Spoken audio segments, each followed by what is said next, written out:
네, 풍성한 찬양, 감사합니다. 요즘 시대에는 우리가 전도를 하는 것이 참 쉽지가 않습니다. 사람들은 예수님을 전하는 사람들에 대해서 그렇게 달가워하지 않죠. 굉장히 차가운 시선을 보냅니다. 선교도 마찬가지죠. 요즘은 그 어느 때보다 많이 힘들다고 합니다. 더군다나 중국이나 인도에서는 많은 성사님들이 추방을 당한다고 하죠. 우리 교회에서 선교하고 있는 네팔도 마찬가지입니다. 점점 더 어려워진다고 하죠. 거리에서는 함부로 예수님을 전하기가 힘듭니다. 이러한 비난과 추방을 당하면서도 우리가 전도를 하고 선교를 계속해야 하는 그 이유가 무엇일까요? 오늘 우리 그리스도인들이 선교의 본질, 그리고 전도의 본질이 무엇인지를 알지 못하고 왜 땅 끝까지 나아가서 복음을 전해야 하는가를 알지 못한다고 한다면 이렇게 힘들고 어려운 시대에 굳이 전도를 할 필요가 없겠죠. 그리고 그러한 마음을 가지고 산다고 한다면 결국에는 전도나 선교는 없어지고 말 것입니다. 그러나 하나님이 왜 우리에게 땅 끝까지 이르러 복음을 증거하라고 했는지, 왜 많은 사람들을 제자로 삼아서 그들에게 복음을 증거하라고 했는지를 분명히 안다면, 그 본질을 안다면 우리는 전도하는 일, 선교하는 일을 결코 또 멈출 수는 없겠죠. 오늘 이 창세기 말씀을 통해서 왜 우리가 이러한 시대에 점점 어려워지고 점점 비난이 많아지는 시대에도 불구하고 왜 복음을 증거해야 되는가에 대해서 짧게 말씀 나누려고 합니다. 오늘 본문의 이 말씀은 우리들이 자주 듣는 말씀이죠. 하나님은 아브라함을 불러서 새로운 땅으로 가라고 명령하셨습니다. 그러면서 하나님은 아브라함에게 너는 거기에서 큰 민족을 이루게 될 것이고 너를 알미하면서 많은 민족들이 복을 받을 것임을 말씀을 하고 있죠. 우리는 이 하나님이 아브라함에게 하신 이 말씀을 통해서 우리들도 은혜를 많이 받습니다. 내가 너로 큰 민족을 이루고 너의 이름을 창대하게 하겠다. 우리는 이 말씀을 볼 때마다 우리가 가는 곳마다 하나님이 함께 하실 것과 또 하나님께서 우리에게 복을 주실 것을 기대하면서 이 말씀을 통해 은혜를 받죠. 그리스도인들이 하나님이 주실 복을 기대하는 것은 굉장히 중요합니다. 하나님께서 아브라함을 부르신 이유, 그리고 아브라함에게 복을 주신 이유가 단순하게 아브라함을 창대하게 하고 아브라함의 가문을 크게 하기 위해서 하나님께서 아브라함에게 복을 주셨을까요? 정말 중요한 것은 또 하나 있다는 거죠. 2절 끝부분에 있는 말씀입니다. 너는 복이 될지라. 이어 3절이죠. 땅의 모든 족속이 너로 말미암아 복을 얻을 것이다. 단순히 아브라함이 복을 받아서 창대케 되는 것이 끝이 아니라 아브라함을 통해서 모든 족속이 복을 받게 하는 것, 그것이 결국은 오늘 나와 있는 이 하나님의 말씀의 본질이라는 거죠. 우리가 복을 받는 것이 정말 중요합니다. 정말 중요하지만 우리가 복을 받는 것이 단순하게 우리들이 잘 먹고 잘 살기 위한 것이 아니라 하나님께서는 우리에게 복을 주어서 우리를 통해서 열방에 복을 증거하기 위해서 우리에게 복을 주신다는 거죠. 그래서 오늘 본문의 말씀은 크게 두 가지로 나누어서 말할 수가 있습니다. 하나는 하나님이 아브라함에게 주시는 복이고, 다른 하나는 받은 복을 통해서 아브라함이 복이 되는 거죠. 앞에 있는 것은 하나님이 아브라함에게 주시는 전적인 은혜라고 말할 수가 있다고 한다면, 뒤에 있는 것은 그 복을 받은 아브라함이 어떻게 살아가야 하는지, 아브라함의 정체성에 대해서 말씀하고 있는 거죠. 복을 받은 것은 전적인 은혜이고, 아브라함이 복이 되는 것은 아브라함의 정체성이라는 겁니다.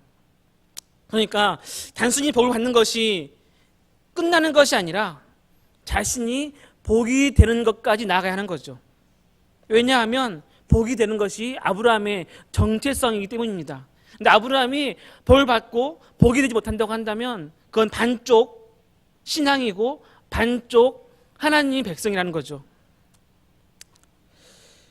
오늘 말씀대로 아브라함은 하나님의 복을 받아서 그의 가문이 창대하게 되었습니다. 아브라함의 후손이 창대하게 되어서 결국에는 하나님의 선민 이스라엘 백성들을 이루게 되죠. 하나님의 백성이 된 겁니다. 하나님의 백성이 되는 복을 받았죠. 그리고 이제 그들은 열방을 향한 복이 되어야 합니다. 받은 복은 그들이 받은 복을 통해서 그들이 복이 되는 거죠. 땅의 모든 족속에게까지 복을 주는 복이 되는 겁니다. 말씀처럼 그들은 열방을 향한 복이 되었죠. 결국에는 아브라함의 후손들을 통하여서 예수 그리스도가 이 땅에 오시게 되고 그 예수님을 통하여서 모든 열방에 복이 전해지게 되었습니다. 결국 우리들도 그 복을 받은 셈이죠. 그렇다고 한다면 우리들도 아브라함의 영적인 후손인 겁니다. 영적인 이스라엘인 거죠. 그렇다면 우리들은 하나님께서 아브라함에 주신 복을 받은 사람들이고 그 복을 받았다고 한다면 우리들 또한 그 복을 받고 복이 되어야 한다는 겁니다. 로마서 4장 16절입니다. 그러므로 아브라함은 우리 모든 사람들의 조상이라. 갈라디아 3장 6절인데요. 아브라함이 하나님을 믿음에 그것을 그에게 의로 정하셨다 하는 것 같으리니 그런즉 믿음으로 말미암는 자들은 아브라함의 자손인 줄 알지어다.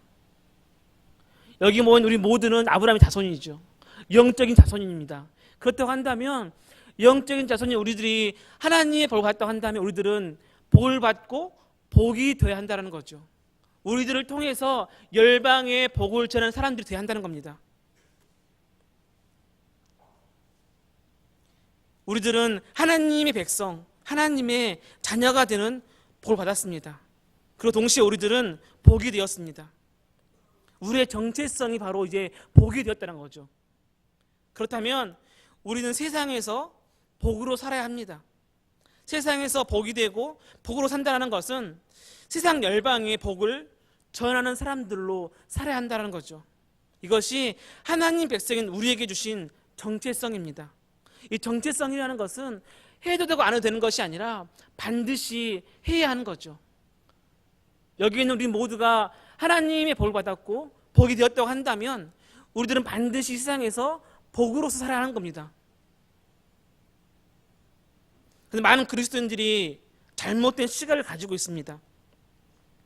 오늘 말씀을 볼 때 단순히 자신의 입장에서만 생각을 하죠.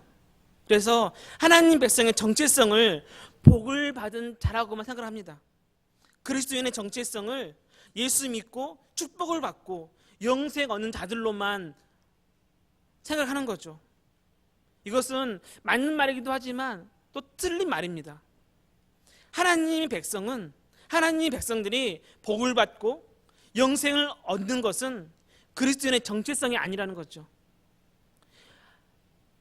우리에게 주신 그 복은 온전히 하나님의 은혜입니다.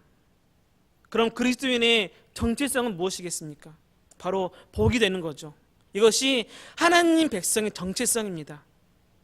그래서 복인 나로 말미암아서 열방의 그 복이 전해지게 하는 것, 이것이 하나님이 우리에게 복을 주신 이유입니다.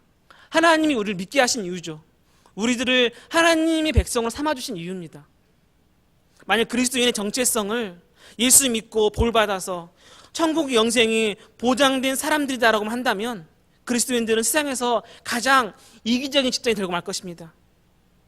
예수 믿고 천국의 영생이 보장되는 것은 하나님이 그리스도인들에게 주는 축복일 뿐이죠. 그리스도인들의 올바른 정체성은 복이 되는 겁니다. 복이 되기 위해서 복을 받은 사람들이죠. 단순히 내가 하나님의 자녀가 되어서 천국 백성으로 천국 소망을 가지고 사는 것이 정체성이 아니라는 겁니다. 내가 복이 되어서 그 복을 열방에 전하는 자가 바로 그리스도인의 정체성이죠. 우리가 이 땅을 살아가는 이유라는 겁니다. 그런데 내가 복이 되지 않으면, 나를 통해서 열방의 복이 전해지지 않으면 그리스도인의 정체성을 상실한 거죠.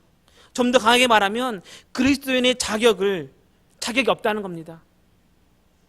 정체성을 잃으면 존재를 잃게 되죠. 오늘 한국교회가 정체성을 잃으니 세상에서 그 존재 역할을 잃어버리게 되었습니다. 한국교회와 성도들이 세상 안에서 정확한 존재와 역할을 찾는다면 그리스도인의 올바른 정체성이 무엇인가를 확인하고 그대로 살아가야 한다는 겁니다. 성경이 말하는 하나님 백성의 정체성은 복의 종착역이 아니라 복의 통로가 되는 거죠. 나를 통해서 복이 모든 민족에게까지 이르게 하는 것이 그리스도인들이 도달해야 될 최종 종착지인 겁니다. 아브라함을 부르신 하나님의 부르심이 단순히 복을 받는 것으로 끝나는 것이라면 아브라함은 그렇게 복을 받아서 행복하게 살았더라라고 그렇게 해피엔딩으로 끝나고 말았을 겁니다. 그러나 이것이 끝이 아니죠. 아브라함에게 복을 주시는 이유가 따로 있습니다. 아브라함 혼자 잘 먹고 잘 살게 하기 위해서가 아니란 거죠. 너는 복이 될지라 땅의 모든 족속이 너로 말미암아 복이 될 것이라. 이것이 아브라함에게 복을 주신 이유입니다. 이방인들, 땅의 모든 족속이 아브라함의 자손이 되는 방법이 무엇입니까? 예수 그리스도를 영접하고 그 이름을 믿는 거죠. 영접하는 자, 곧 그 이름을 믿는 자들에게는 하나님의 자녀가 되는 권세를 주셨으니, 그런 땅의 모든 민족들이 저절로 스스로 모여들어서 아브라함의 자손이 될 수는 없습니다. 먼저 믿음으로 아브라함의 자손이 된 사람들이 예수 그리스도의 복음을 가지고 그들에게 가야 한다는 거죠. 복을 받아서 복이 된 자들이 복으로 살고 그 사람들에게 복을 전해 주어야 하는 겁니다. 하늘의 천사가 그들에게 가서 복음을 전해주지 않습니다. 하나님께서는 전도라는 미련한 것을 가지고 믿는 자들을 구원하시기를 작정하셨습니다. 하나님은 복인 먼저 우리들을 통해서 열방에게 복을 전하게 하게 하는 것, 그것이 하나님의 뜻이고 우리에게 주신 사명인 것이죠. 그것은 누구는 하고 누구는 안 하는 것이 아닙니다. 예수 믿는 사람은 반드시 해야 될, 그것이 그리스도인의 정체성인 것이죠. 예수 그리스도가 없는 가슴은 선교지이고 예수 그리스도가 있는 가슴은 선교사다는 말이 있습니다. 우리의 가슴에 예수 그리스도가 있다고 한다면 우리는 모두 선교사이죠. 그리고 내 가정, 내 직장에 예수 그리스도가 없다면 그것이 바로 나의 선교지입니다. 내가 받은 복을 전해야 될 선교지라는 거죠. 우리가 복을 받은 자로서 복이 되시기를 바랍니다. 우리는 세상에서 복이 되기 위해서 복을 받은 사람들입니다. 단지 나로 끝나는 것이 아니라 복이 흘러가도록 하기 위해서 우리에게 먼저 복을 주신 것이죠. 그러므로 선교와 전도는 선택이 아니라 필수입니다. 나를 통해서, 우리 여기 모여있는 모두를 통해서 열방에 복이 전해지기를 소망합니다. 부족한 저희들을 통해서 하나님의 영광이 열방에 나타나기를 간절히 소망합니다. 기도하겠습니다.